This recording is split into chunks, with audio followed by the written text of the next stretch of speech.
బాగుందని చెప్తుంటాను. Aunty video record చేస్తున్నారు. హలో అందరికి, welcome back to my YouTube channel. అందరూ బాగున్నారు అనుకుంటున్నాను.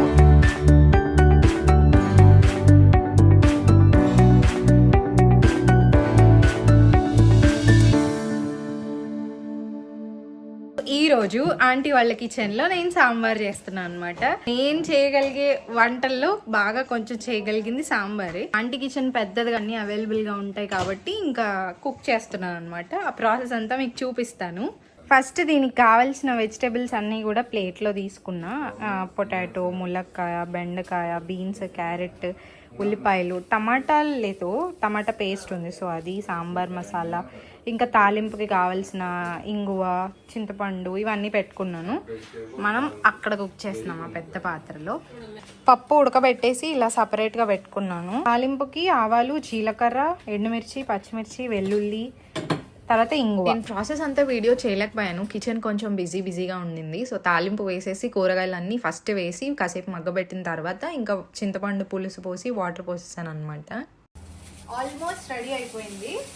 ఆంటీ వీడియో రికార్డ్ చేస్తున్నారు. నాకు వండటం మాత్రమే వచ్చు, క్వాంటిటీస్ తెలీదు. ఇంకా ఇక్కడ అంకుల్ కుక్ చేస్తారు కదా, తను నాకు హెల్ప్ చేశారనమాట క్వాంటిటీస్తో. సో అకార్డింగ్లీ నేను పప్పు ఎంత వేయాలి, చింతపండు పులుసు ఎంత వేయాలి చూసుకొని ప్రిపేర్ చేశాను అనమాట. ఇక ఈ మధ్యలో నాకు కొంచెం ఎనర్జీ రావాలని uncle chicken and egg role చేసి ఇచ్చారు. సాంబార్ రెడీ అయిపోయింది, నెక్స్ట్ సర్వింగ్ అనమాట. సాంబార్ లోకి సైడ్ డిష్ గా చికెన్ ఫ్రై చేశారు. మాతో పాటు జపనీస్ అమ్మాయి కూడా ఉంది. సో సాంబార్ లో చికెన్ ఫ్రై తినొచ్చు అని చెప్తున్నాను. You can eat this with chicken fry.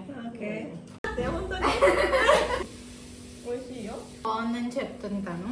తను ఇక్కడే వర్క్ చేస్తుంది కాబట్టి తనకి ఆ స్పైసీనెస్ అలవాటు అయిపోయింది. కొంచెం స్పైసీ వేసాను, బట్ బాగుంది. ఇప్పుడు మీరు ఇవ్వాలి రివ్యూ. ఇండియన్ నేను చెప్తే ఏముంటది కదా. సహజంగా జపనీస్ వాళ్ళు ఎక్కువగా ఎక్స్ప్రెస్ చేయరు వాళ్ళ ఎమోషన్స్ ని. బాగుందంటే బాగుందంటారు, దాన్ని జపనీస్ లో ఓయిషి అంటారు అనమాట. తను ఇక్కడే ఒక 4 సంవత్సరాలుగా వర్క్ చేస్తున్నారు కాబట్టి ఇంకా ఇండియన్ కల్చర్ లో మనం చేత్తో తింటాం కదా, ఇంకా తను కూడా అలా తినటానికి అలవాటు అయ్యారనమాట. నాకు చాలా బాగా అనిపించింది. మాతో కలిసి ఉన్న అంకుల్ కి ఇంకా వేరే ఐటమ్స్ ప్రిపేర్ చేయాల్సి ఉండింది, అందుకని జాయిన్ అవ్వలేకపోయారు లంచ్ కి. కానీ సాంబార్ లో ఉప్పు సరిపోయిందా అని అడిగినప్పుడు మాత్రం ఆజ్ మే థోడా రైస్ జ్యాదా ఖాऊंगा, సాంబార్ బహుత్ అచ్చా బనాయా హై అని చెప్పేసి అన్నారు.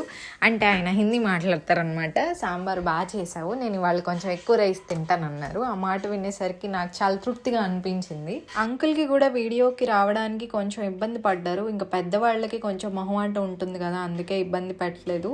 ఇంకా నేను కూడా లంచ్ అయిపోయిన తర్వాత స్టార్ట్ అయిపోయాను. నాకు నెక్స్ట్ డే నుంచి ఆఫీస్ ఉంది కాబట్టి రిటర్న్ అవ్వాలి. సో టైం ఇప్పుడు 3 అవుతుంది. 3:37కి నాకు ట్రైన్ ఉంది. స్టార్ట్ అయ్యాను నేను. ఇంకా అందరికీ బాయ్ చెప్పి అక్కడ వీడియో తీయడానికి అవ్వలేదు. ఇప్పుడే ఆంటీ స్టేషన్ దాకా డ్రాప్ చేసి వెళ్ళారు. ఈ 2 డేస్ అసలు చాలా త్వరగా గడిచిపోయింది పిల్లలతో, ఆంటీ వాళ్ళతో, అక్కడ ఎన్విరాన్మెంట్ అంతా. ఇప్పటిదాకా నేను జపాన్లో ఉన్నా కదా, ఇది నాకు బ్యూటిఫుల్ ఎక్స్పీరియన్స్ అనమాట. యాక్చువల్గా ఇంకా మన ఫ్యామిలీ లాగా అనిపించింది. ఆంటీ కూడా మా అమ్మ వయసే, అమ్మ కంటే ఒక 5 years పెద్ద. బాగా మాట్లాడి వాళ్ళ ఫ్యామిలీని కూడా పరిచయం చేశారు. వాళ్ళ పిల్లలు మంచిగా ఫ్రెండ్స్ అయిపోయారు. సాంబార్ తిన్నారు, ఇంకా హోమ్లీ ఫుడ్లా అనిపించింది అని చెప్పారు. ప్రతిదీ నేను వీడియో తీయడానికి నాకు కుదరలేదు, పైగా తీయడం కూడా అంత పద్ధతి కాదని నేను తీయలేదు. ఫైనలీ ఇంకా నేను రిటర్న్ అవుతున్నా. రేపటి నుంచి నాకు ఆఫీస్ ఉంది. మంచి ఎక్స్పీరియన్స్, మంచి ఫ్యామిలీ, మంచి ఎన్విరాన్మెంట్. నేను కూడా రెస్టారెంట్లో ఇంకా కలిసిపోయాను అనమాట. చక్కగా బాగా అనిపించింది. నేను కూడా కుక్ చేసి తర్వాత జపనీస్ ఆయనకి చాయ్ సర్వ్ చేసి ఇవన్నీ చేశాను అనమాట. ఎప్పుడైనా హాలిడేస్ దొరికితే తప్పకుండా ఇక్కడికి రావాలి. నేను ఉండే ఏరియాకి 2 hours దూరంలో ఉంది. సో ఇప్పుడు నేను 2 hours జర్నీ చేయాలి, వెళ్ళాలి. పైగా లగేజ్ ఉంది, అన్నీ ఇచ్చి పంపించారనమాట ఆంటీ, ఆ ఫుడ్ అదంతాను. సో ఇంకెట్లా ఎక్కడన్నా మన వాళ్ళు ఉంటే అందులో ఇలా ఫ్యామిలీలా చూసుకునే వాళ్ళు, ప్రేమగా తగ్గించుకొని ఉండేవాళ్ళు చాలా అరుదుగా ఉంటారు. ఇలా ఎవరైనా సరే ఈ ఏరియాకి వస్తే, చిబా ప్రిఫెక్చర్కి వస్తే కనుక ఆంటీ రెస్టారెంట్ని విజిట్ చేయండి. She is so sweet and humble.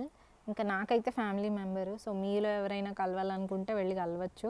అక్కడ ఫుడ్ కూడా బాగుంటుంది. ఇక రెస్టారెంట్ అంకుల్తో ఫన్ ఇవన్నీ ఇవ్వాలి అనిపించింది నాకైతే. నేను చాలా ఎంజాయ్ చేశాను. ఇండియాలో ఉన్న ఫీలింగ్ వచ్చిందనమాట. సో అది మీ అందరికీ వీడియో నచ్చింది అనుకుంటున్నాను. మరిన్ని వీడియోస్ కోసం లైక్ చేసి, షేర్ చేసి, సబ్స్క్రైబ్ చేసుకోండి.